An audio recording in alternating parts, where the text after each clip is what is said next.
प्रयागराज में स्कूल के बाहर बमबाजी करने के आरोपी 11 छात्र गिरफ्तार किए गए हैं। इनमें से 10 छात्र नाबालिग बताए जा रहे हैं। छात्रों के गुटों में वर्चस्व की जंग को लेकर बमबाजी की घटना को अंजाम दिया गया था और पिछले 1 महीने में 6 से ज्यादा वारदात को अंजाम दिया जा चुका है। 11 छात्रों की गिरफ्तारी हुई है, 10 इसमें नाबालिग हैं। और आपको बताएं कि 6 से ज्यादा बार पिछले 1 महीने में बमबाजी हो चुकी है और इनमें से बमबाजी की 4 वारदातें अलग अलग स्कूलों के बाहर की गई। बताया यह भी जा रहा है कि छात्रों ने तांडव और इमोटल नाम से सोशल मीडिया पर ग्रुप भी बना रखा था। दोनों ग्रुपों में अलग अलग स्कूलों के तकरीबन 40 छात्र जुड़े हुए थे। दोनों ग्रुप हमला कर वीडियो बनाकर सोशल मीडिया पर पोस्ट करते थे। विभिन्न स्कूलों और अन्य स्थानों के बाहर बमबाजी की घटनाएं हुई थी। सभी घटनाओं में अभियोग पंजीकृत किया गया था तथा उसमें अनावरण तथा जो दोषी थे उनकी गिरफ्तारी का एक तरह से एसपी सिटी और एएसपी के नेतृत्व में कार्रवाई चल रही थी। उसी के तहत कुल 11 लोगों को एप्रीहेंड किया गया, जिसमें 1 वयस्क है तथा 10 ये नाबालिग है। और छात्र के गुटों में वर्चस्व की जंग की वजह से ये बमबाजी हुई है, ये जानकारी मिल रही है। और आपको बताया कि 11 छात्रों की गिरफ्तारी की गई है, अब उनसे पूछताछ की जा रही है। लेकिन सबसे बड़ी बात है कि 10 जो छात्र हैं वो नाबालिग हैं। बारिश के बाद कानपुर शहर पानी पानी हो चुका है। कानपुर नगर निगम के दावों की फिर से पोल खुल चुकी है। जूही अंडरपास में लबालब भरा पानी और अंडरपास में एक कार भी फंसी हुई दिखाई दी। अंडरपास में बनवाया गया पंप हाउस साबित हुआ सफेद हाथी। कुछ ही देर की बरसात में हुए जल भराव में कार डूबी, जिसकी तस्वीरें आप देख रहे हैं। कार में पानी भरता देख कार सवारों ने कूदकर अपनी कैसे भी जान बचाई है। नगर निगम के झूठे दावों से लोगों की जान पर आफत बनी। तस्वीरें आप देख रहे हैं जूही अंडरपास कानपुर की। लबालब पानी अंडरपास में भरा हुआ है। कानपुर में बारिश के बाद नगर निगम के दावों की पोल खुली है। ये तस्वीरें आप देख रहे हैं, कार फंसी और कार के अंदर पानी घुसने लगा। हालांकि जो कार सवार थे उन्होंने कूदकर अपनी जान बचा ली। लेकिन बारिश के बाद क्या है शहर का हाल, ये आप इन तस्वीरों में देख सकते हैं। नगर निगम के दावे पूरी तरीके से फेल है। रतीश मेरे सहयोगी जुड़ चुके हैं। रतीश, दावे तो बड़े बड़े हो रहे थे कि प्री मानसून की पूरी तैयारी है, ड्रेनेज व्यवस्था पूरी हमने कर ली है, लेकिन जो तस्वीरें सामने आई है वो तो बता रही है कि कुछ भी काम नहीं हुआ है और तमाम जो दावे हैं हवाई हैं। बिल्कुल, देखिए, बारिश नहीं हो रही थी तो आम लोगों की परीक्षा ली जा रही थी और जब बारिश हो रही है तो अब नगर निगम की परीक्षा हो रही है। नगर निगम ने मानसून से पहले दावे किए थे कि नाले और नालों की सफाई करा ली गई है, सिल्ट को उठवा लिया गया है और यहाँ तक कि ये भी कहा गया था कि ड्रोन कैमरों के जरिए बड़े नालों की मॉनिटरिंग भी कर ली गई है। यानी साफ सफाई की चुस्त दुरुस्त व्यवस्था के दावे किए गए थे। लेकिन कुछ ही घंटे बारिश होती है और उसके बाद जूही खलवा का पुल जो अंडरपास है वहां जबरदस्त जल जमाव होता है, जल भराव होता है। ये भी कहा गया नगर निगम की तरफ से कि पंप हाउस बना है और पंप हाउस से पानी निकालने की व्यवस्था की जाती है। लेकिन जिस तरह की तस्वीरें हम अपने दर्शकों को दिखा रहे हैं वो इन सभी दावों की पोल खुलती नजर आती है। नगर निगम लाख दावे कर ले, लेकिन शहर में कई हिस्सों में जल जमाव हो रहा है कुछ ही घंटों की बारिश के बाद। और ऐसे में ये सवाल उठता है कि लाखों करोड़ों रुपए खर्च किए जाते हैं नालों की सफाई के लिए, बारिश के सीजन में लोगों को बचाने के लिए, लेकिन वो पैसे कहाँ जाते हैं? क्योंकि अगर इसी तरीके की तस्वीर निकलनी है तो इसका मतलब साफ तौर पर ना तो साफ सफाई हुई है और ना ही कुछ काम किया गया है, ना ही तैयारी की गई। बस कागजों में प्लान खींच दिया गया और कागजों में प्लान खींचने के बाद शहर वासियों को उनके हाल पर छोड़ दिया जाता है। जी, बहुत शुक्रिया रतीश आपका तमाम जानकारी के लिए। और अब खबर रुद्रप्रयाग से है, जहां सिरोबगढ़ में बद्रीनाथ हाईवे बंद हो चुका है। सिरोबगढ़ में बद्रीनाथ हाईवे एक बार फिर से बंद हुआ। पहाड़ी से भारी मलबा आने से हाईवे बंद हुआ है। रुद्रप्रयाग में देर रात से भारी बारिश हो रही है, जिसकी वजह से यात्रियों की परेशानी बढ़ चुकी है। सिरोबगढ़ की ये तस्वीरें आप देख रहे हैं। बद्रीनाथ हाईवे एक बार फिर से बंद हुआ है। चारधाम यात्रियों के लिए भारी परेशानी। बद्रीनाथ हाईवे को खोलने में प्रशासन जुटा हुआ है, बीआरओ की टीमें लगी हुई हैं। तस्वीरें आप देख रहे हैं। मलबे की वजह से ये रास्ता एक बार फिर से बंद हो चुका है। हालांकि बीआरओ की टीमें लगी हुई हैं रास्तों को खोलने में। ये 2 तस्वीरें आप देख रहे हैं। बद्रीनाथ हाईवे जो कि बंद हो चुका है सड़क पर मलबा आने के बाद, और प्रशासन अब मार्ग को खोलने में जुटा हुआ है। वहां पर देखिए टीमें पहुंच चुकी हैं। कोशिश की जा रही है कि जल्द से जल्द रास्तों को खोल दिया जाए, लेकिन रास्ते बंद होने के बाद सबसे ज्यादा यात्रियों को परेशानी है क्योंकि इसी रास्ते से होकर बद्रीनाथ यात्रा के लिए यात्री पहुंचते हैं। सिरोपगढ़ की ये तस्वीरें आप देख रहे हैं। सिरोपगढ़ में बद्रीनाथ हाईवे बंद हुआ है। पहाड़ी से भारी मलबा आने के बाद हाईवे बंद हो चुका है और बद्रीनाथ हाईवे को खोलने में प्रशासन जुटा हुआ है। और चलिए आगे बढ़ेंगे, अब सियासी खबरों पर भी नजर डाल लेते हैं। ओम प्रकाश राजभर और शिवपाल यादव को पार्टी से अलग करने के बाद अखिलेश यादव ने आज लखनऊ में एक बड़ी बैठक बुलाई है, जिसमें राष्ट्रपति चुनाव में क्रॉस वोटिंग करने वाले विधायकों पर चर्चा होगी। इसके अलावा समाजवादी पार्टी ने क्रॉस वोटिंग करने वाले विधायकों पर आंतरिक रिपोर्ट भी तैयार की है, जिसे आज पार्टी नेता लेकर अखिलेश यादव से मुलाकात करेंगे और इस पर चर्चा होगी। आपको ये भी बता दें कि शहजील इस्लाम ने तो खुले आम क्रॉस वोट किया था, लेकिन 3 और विधायक हैं जिन्होंने क्रॉस वोटिंग की है। अब समाजवादी पार्टी की तरफ से एक्शन की तैयारी है। माना यह भी जा रहा है कि इस बैठक में अखिलेश पार्टी में पिछले कुछ दिनों से चल रहे सियासी दाव पेचों की असर को भी जानने की कोशिश करेंगे। बैठक में मिशन 2024 के लक्ष्य को भी लेकर चर्चा होगी और मिशन 2024 को लक्ष्य मानकर पार्टी को अपने बूते दोबारा मुकाबले के लिए तैयार होने की रणनीति पर विचार विमर्श अखिलेश कर सकते हैं पार्टी के नेताओं से। तो क्रॉस वोटिंग करने वाले विधायकों पर आज अखिलेश चर्चा करेंगे। जानकारी इस बात की है कि एक आंतरिक रिपोर्ट तैयार की गई है और उस रिपोर्ट पर चर्चा होगी, क्योंकि अखिलेश ने साफ कहा था कि जिन्होंने क्रॉस वोटिंग की है अब एक्शन की बारी उनकी है। अब उन पर भी एक्शन होगा। राजभर पर, शिवपाल पर एक्शन हो चुका है पार्टी की तरफ से और अब जिन्होंने क्रॉस वोटिंग की है राष्ट्रपति चुनाव में, उन पर एक्शन ले सकते हैं अखिलेश यादव।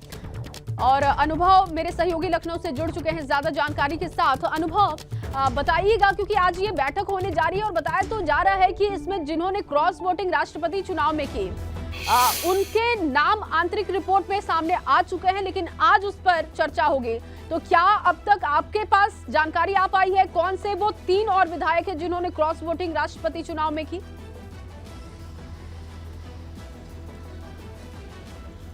देखिए, बिल्कुल जिस तरीके से प्रेसिडेंट का इलेक्शन हुआ उसमें 5 वोट ज़्यादा मिले द्रौपदी मुर्मू को उत्तर प्रदेश से, यानी एनडीए के घटक दल के जो साथी थे उनको भी जोड़ लें, चाहे ओम प्रकाश राजभर, शिवपाल यादव, बसपा और फिर इसके अलावा राजा भैया को जोड़ लें, उसके बावजूद 5 वोट ज़्यादा मिले। अब जाहिर सी बात है, अगर 5 वोट ज़्यादा मिले तो विपक्ष की ही तरफ से मिले होंगे, विपक्ष के विधायकों ने दिए होंगे।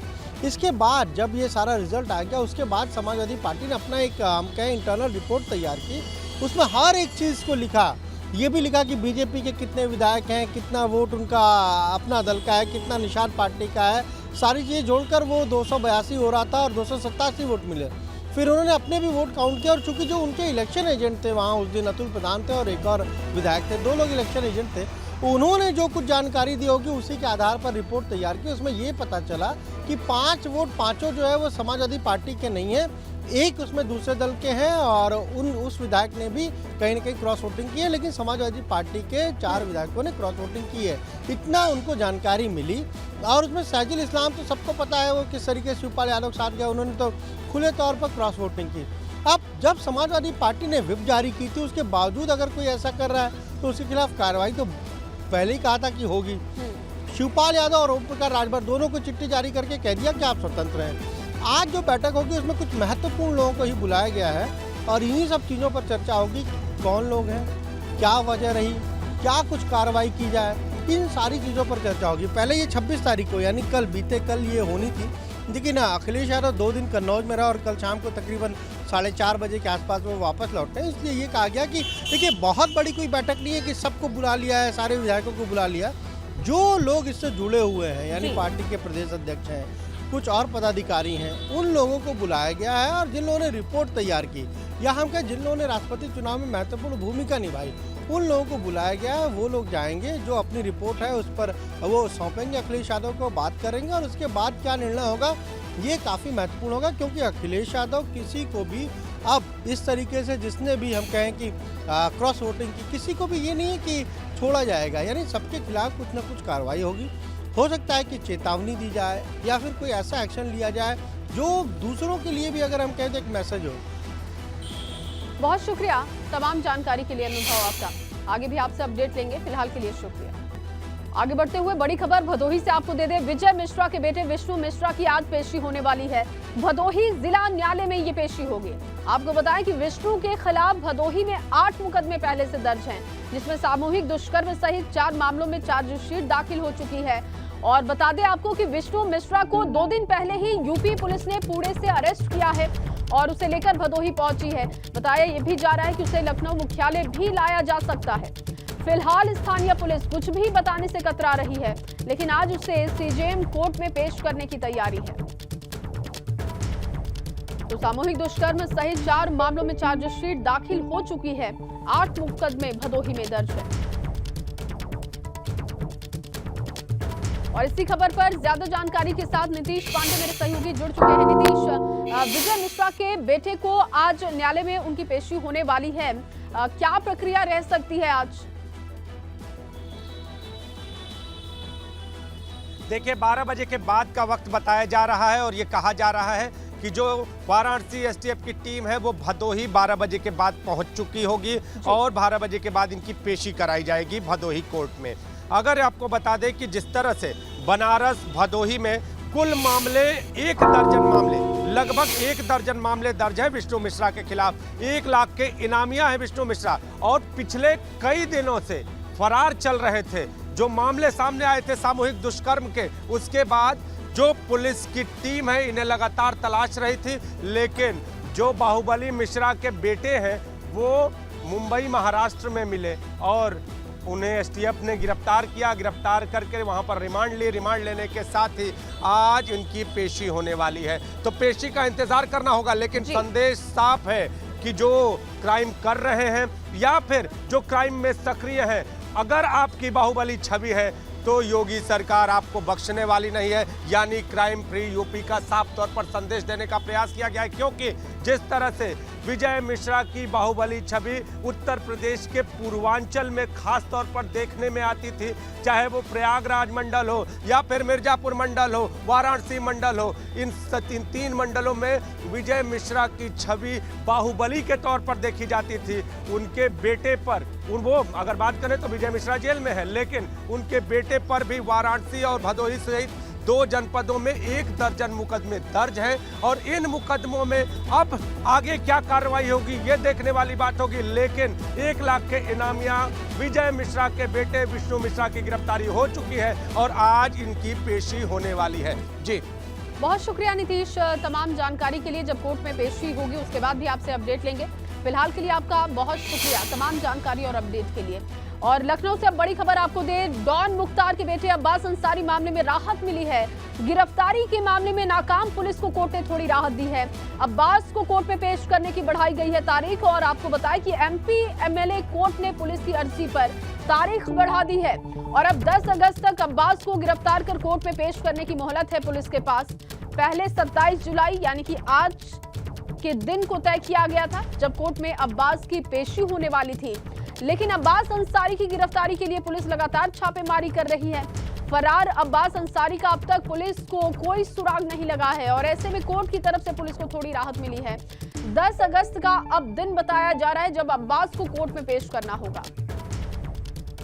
तो डॉन मुख्तार के बेटे अब्बास अंसारी मामले में पुलिस को राहत मिली। गिरफ्तारी के मामले में नाकाम पुलिस को कोर्ट ने थोड़ी राहत दी है। अब्बास को कोर्ट में पेश करने के लिए तारीख बढ़ा दी गई है। और आपको बताएं कि एमपी एमएलए कोर्ट ने पुलिस की अर्जी पर यह तारीख बढ़ा दी है, क्योंकि अब्बास अंसारी को लेकर अब तक पुलिस के हाथ खाली है। दबिश लगातार दी जा रही है अलग अलग राज्यों में, लेकिन अब्बास अंसारी का कुछ भी पता नहीं है। और ऐसे में 10 अगस्त को कोर्ट में अब पेश करना होगा अब्बास अंसारी को।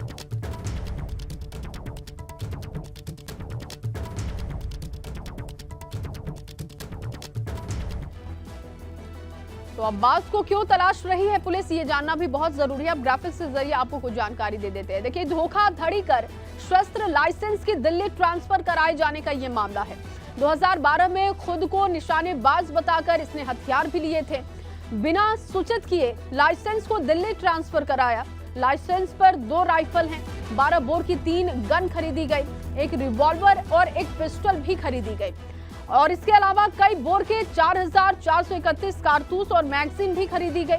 12 अक्टूबर 2019 को एफआईआर दर्ज कराई गई थी इस मामले में और उसके बाद से कोर्ट की तरफ से जब टिप्पणी की गई और रुख सामने आया तो अब कोर्ट में इसकी पेशी करानी है। 10 अगस्त को अब ये पेशी होने वाली है। हालांकि देखना होगा क्या 10 अगस्त तक पुलिस कोई सुराग निकाल पाती है क्या अब्बास अंसारी की। और इस बीच एक बड़ी खबर आपको दे दे, मऊ से बड़ी जानकारी है। फर्जी लाइसेंस मामले में मुख्तार अंसारी की आज पेशी होने वाली है। वीडियो कॉन्फ्रेंसिंग के माध्यम से ये पेशी होगी कोर्ट में। सिविल जज सीनियर डिवीजन एमपी एमएलए की विशेष मजिस्ट्रेट श्वेता चौधरी ने मुख्तार अंसारी की वीडियो कॉन्फ्रेंसिंग के माध्यम से की सुनवाई और दक्षिण टोला थाने के फर्जी असलहा लाइसेंस से संबंधित मामले में हुई है सुनवाई। और न्यायालय ने दक्षिण टोला के फर्जी असलहा मामले में अगली पेशी आज यानी कि 27 जुलाई की तारीख नियत की है। वीडियो कॉन्फ्रेंसिंग के माध्यम से मुख्तार अंसारी पेश होगा।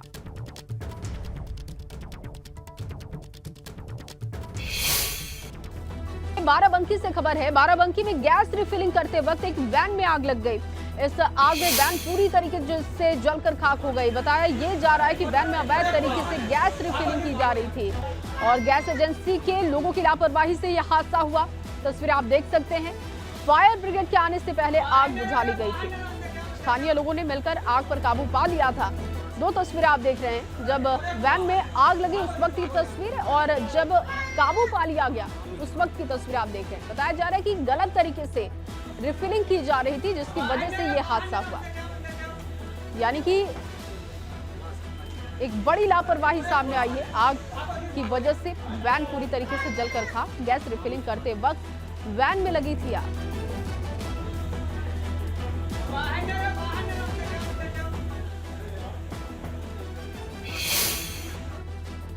और अब आपको दिखाते हैं मैनपुरी में पुलिस और बदमाशों के बीच मुठभेड़ की लाइव तस्वीरें। दरअसल मैनपुरी में पुलिस हत्या के मामले में फरार चल रहे 25,000 की नामी बदमाश विनय शाकी को पकड़ने के लिए गई थी और इसी दौरान मुठभेड़ हो गई। मुठभेड़ के बाद इनामी बदमाश विनय को गिरफ्तार किया गया। विनय के 3 साथियों को पुलिस पहले ही गिरफ्तार कर चुकी है।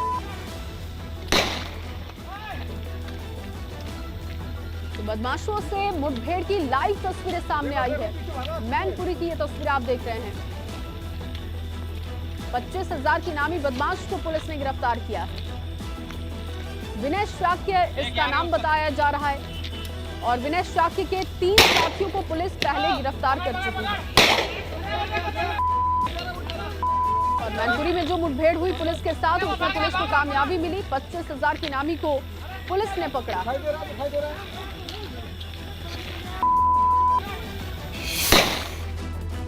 और वहीं गोंडा में भी पुलिस ने एनकाउंटर में एक बदमाश को गिरफ्तार किया। इस बदमाश पर गैंगस्टर एक्ट लगा हुआ था। ये लूट की घटना में फरार चल रहा था। इस बदमाश से तमंचा और कारतूस और एक मोटरसाइकिल पुलिस ने बरामद की। बदमाश पर पुलिस ने शिकंजा कसा है और पुलिस और बदमाशों के बीच मुठभेड़ की तस्वीर सामने आई गोंडा से। एक बदमाश की गिरफ्तारी हो सकी है, उसके पास से हथियार भी बरामद किए गए। तो देखिए पुलिस ने उसे जख्मी कर गिरफ्तार किया।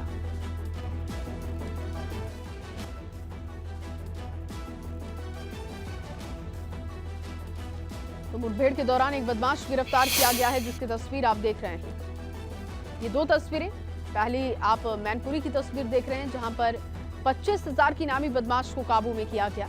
वहीं दूसरी तरफ गोंडा की तस्वीर देखिए, वहां पर भी पुलिस की बदमाशों के साथ मुठभेड़ हुई जिसमें एक बदमाश को पुलिस ने किया है गिरफ्तार। और लगातार ऑपरेशन लंगड़ा चल रहा है। ऑपरेशन क्लीन भी यूपी पुलिस चला रही है शहर शहर, जिसमें कामयाबी मिल रही है। और इसी खबर के साथ इस बुलेटिन में बस इतना ही। आप बने रहिए एबीपी गंगा के साथ।